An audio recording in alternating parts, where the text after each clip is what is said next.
Hi US எல்லாருக்கும் வணக்கம். So இந்த வீடியோவில் நம்ம என்ன பார்க்க போகிறோம்னு பார்த்தோம்னா லாங் டைம்க்கு யூஸ்ஃபுல்லாக இருக்கிற மாதிரி ஒரு 5 ஸ்டாக்ஸ் பற்றி பார்ப்போம். ஸோ இந்த ஸ்டாக்ஸ் எல்லாமே வந்து இயர் ஆன் இயர் குவார்டர் வந்து ப்ராஃபிட் வந்து இன்க்ரீஸ் ஆகிட்டே இருக்குது. ஸோ உங்களோட கேஷ் ஃப்ளோ இன்க்ரீஸ் ஆகிட்டு இருக்கு, சேல்ஸ் அண்ட் ரெவன்யூ எல்லாமே இன்க்ரீஸ் ஆகிட்டு இருக்கு.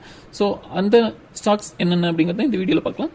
நம்ம ஃபர்ஸ்ட் பார்க்க போகிற கம்பெனி வந்து ரெடிங்டன். இவங்க வந்து இந்தியாவில் one of the largest IT product distribute பண்ணுற ஒரு கம்பெனி. இவங்க வந்து 220 கம்பெனிக்கு மேலே வந்து ப்ராடக்ட் வந்து டிஸ்ட்ரிபியூட் பண்ணிட்டு இருக்காங்க. அதுவும் இல்லாமல் இவங்க இந்தியா மட்டும் இல்லாமல் இவங்க Africa, Turkey, middle east countries and Asian கண்ட்ரீஸ்க்கு எல்லாமே இவங்க வந்து ப்ராடக்ட் வந்து சப்ளை பண்ணிட்டு இருக்காங்க. இவங்களோட மார்க்கெட் கேப்னு பார்த்தோம்னா 13,700. ஸ்டாக்கோட பின்னு பார்த்தோம்னா 11 அண்ட் கரண்ட் பிரைஸ் பார்த்தீங்கன்னா 175 ரூபாய் ட்ரேட் ஆயிட்டு இருக்கு. அப்புறம் வந்து டிவிடெண்ட் ஈல்டு பார்த்தீங்கன்னா 4.10% டிவிடெண்ட் ஈல்டு இருக்கு. டெப்ட் டு ஈக்விட்டி பார்த்தோம்னா 0.48% தான். ஸோ இவங்க வந்து டெப்ட்டும் கம்மி, கேஷ் ஃப்ளோ எல்லாமே வந்து நல்லா இருக்கு. ஸோ இவங்களோட சேல்ஸும் பார்த்தோம்னா இயர் ஆன் இயர் வந்து இம்ப்ரூவ் ஆகிட்டு இருக்கு. 21,000 இருந்து இப்போ 62,000 வரைக்கும் இன்க்ரீஸ் ஆயிருக்கு. இவங்களோட ப்ராஃபிட்டும் பார்த்தீங்கன்னா 450 கோடியிலிருந்து இப்போ 1,600 கோடி வரைக்கும் இம்ப்ரூவ் ஆயிருக்கு. இயர் ஆன் இயர் குவார்டர் வந்து இவங்க நல்லாவே பெர்ஃபார்ம் பண்ணிட்டு இருக்காங்க. ஸோ அதனால இந்த ஸ்டாக் வந்து ஃபியூச்சர்ல இன்னும் வந்து ஒரு ஸ்டாண்டர்டான க்ரோ கொடுக்கும் அப்படின்னு எக்ஸ்பெக்ட் பண்றோம். ஸோ அதனால வந்து ஃபர்ஸ்ட் ஸ்டாக்கா ரெடிங்டன் சூஸ் பண்ணியிருக்கோம்.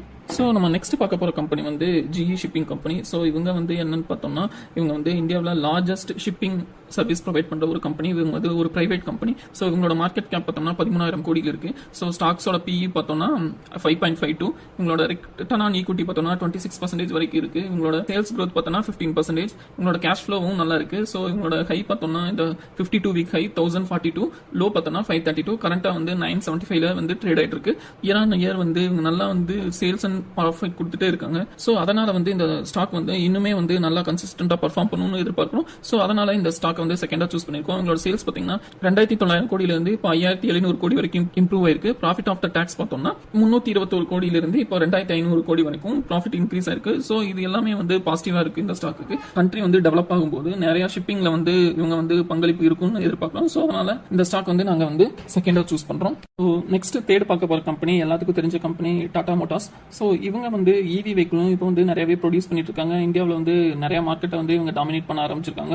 ஸோ இந்த ஸ்டாக் வந்து ப்ரீவியஸா வந்து நெகட்டிவ்ல ப்ராஃபிட் கொடுத்துட்டு இருந்தாலும் ரீசன்ட் குவார்டர்ஸ்ல வந்து பாசிட்டிவா கன்வெர்ட் ஆயிருக்கு. ஸோ இவங்க வந்து இவங்களோட டெப்ட் வந்து அதிகமாவே குறைச்சிட்டு வந்துட்டு இருக்காங்க. ஸோ இதனால வந்து ஃபியூச்சர்ல இந்த ஸ்டாக் வந்து இன்னும் நல்லா பர்ஃபார்ம் பண்ணணும்னு நினைக்கிறோம். ஸோ அதனால இந்த ஸ்டாக் வந்து தேடா சூஸ் பண்ணிருக்கோம். ஸோ இதோட மார்க்கெட் கேப் பார்த்தோம்னா 2,89,000 கோடி கிட்ட இருக்கு. இதோட பி வேல்யூன்னு பார்த்தோம்னா 18 தான். ஸோ இதோட சேல்ஸ் வந்து 4 லட்சம் கோடி வரைக்கும் இவங்களோட சேல்ஸ் இருக்கு. இபிஎஸ் பார்த்தோம்னா 46, சேல்ஸ் growth பார்த்தோம்னா 3 இயர்ஸ்ல 9.84 இருக்கு. ROE பார்த்தோம்னா 5.62. ஸோ இவங்க எல்லாமே வந்து இப்போ ரீசெண்டா நல்லாவே பர்ஃபார்ம் பண்ணிட்டு இருக்கு. ஸோ இன்னுமே இந்த ஸ்டாக் வந்து ஃபியூச்சர்ல நல்லா ரிட்டர்ன் கொடுக்கும் அப்படிங்கிற மாதிரி எதிர்பார்க்கிறோம். இவங்களோட சேல்ஸ் பார்த்தோம்னா 2020ல 53,000 கோடியிலிருந்து இப்போ வந்து 1,05,000 கோடி வரைக்கும் இன்க்ரீஸ் ஆயிருக்கு. நெட் ப்ராஃபிட் பார்த்தோம்னா -307 கோடியில இருந்திருக்கு. இப்போ ரீசெண்டா பார்த்தோம்னா 3,800 கோடி வரைக்கும் அவங்க வந்து ப்ராஃபிட் கொடுத்துருக்காங்க. ஸோ இவங்களோட டெப்ட்டும் வந்து ரொம்பவே கம்மியாயிட்டே இருக்காங்க. இந்த ஸ்டாக்ஸ் வந்து நீங்க எப்பப்பெல்லாம் கரெக்ஷன் ஆகுதோ அப்பெல்லாம் வந்து நீங்க உங்க ஸ்டாக் போர்ட்ஃபோலியோல ஆட் பண்ணிட்டீங்கன்னா ஃபியூச்சர்ல ஒரு நல்ல ரிட்டர்ன் கொடுக்கும் அப்படிங்கறத நாங்க எதிர்பார்க்கிறோம். நெக்ஸ்ட் நம்ம பார்க்க போற ஸ்டாக் வந்து KRBL. ஸோ இவங்க வந்து பேக்கேஜ் ரைஸ் மேனுஃபேக்சரர். இவங்க வந்து இந்தியாவிலேயே வந்து லார்ஜஸ்டா பாஸ்மதி ரைஸ் வந்து எக்ஸ்போர்ட் பண்ற ஒரு கம்பெனி. இவங்க வந்து வேர்ல்ட்லயே லார்ஜஸ்ட் மில்லிங் கெப்பாசிட்டி இருக்கிற ஒரு கம்பெனி இவங்க தான். ஸோ இவங்க இந்தியா மட்டும் இல்லாம 175 கண்ட்ரீஸ்க்கு வந்து இவங்க ரைஸ் வந்து எக்ஸ்போர்ட் பண்ணிட்டு இருக்காங்க. இந்த கம்பெனியோட மார்க்கெட் கேப் அப்படின்னு பார்த்தோம்னா 8,800 கோடி. ஸோ ஸ்டாக்கோட பி பார்த்தோம்னா 13.2. உங்களோட ROE பார்த்தோம்னா 16% இருக்கு. இவங்க கரண்ட் பிரைஸ் வந்து 376, ஹை பார்த்தோம்னா 471.